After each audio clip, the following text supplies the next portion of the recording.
Did you know that Santa Claus wasn't always dressed in red? Before the influence of Coca-Cola, he wore green, brown, and even blue.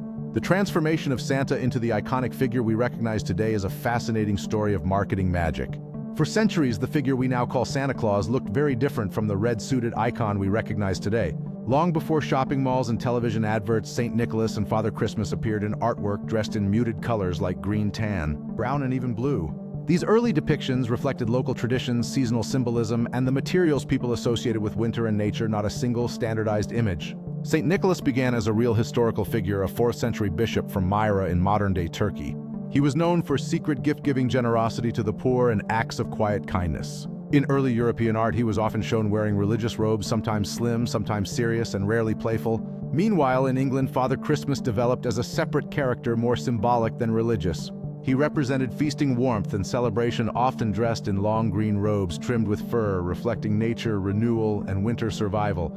As these traditions spread across Europe and later to America, their images blended. By the 18th and 19th centuries, illustrations showed many versions of this winter gift-bringer. Some were tall and thin, others were elf-like or stern. Clothing colors varied widely from dark reds to browns and greens.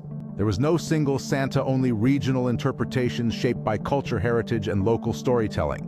Even early American newspapers and books featured Santas that looked nothing alike. Everything began to change in the early 20th century when advertising started shaping public imagination on a massive scale.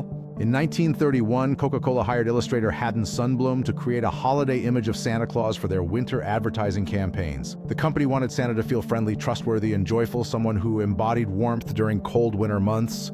Sundblom drew inspiration from the poem A Visit from St. Nicholas and used a real human model to give Santa a lifelike presence. Sundblom's Santa was different. He was plump, cheerful, grandfatherly, and dressed in a bright red suit with white fur trim. The red matched Coca-Cola's branding perfectly, and the character radiated comfort, generosity, and happiness.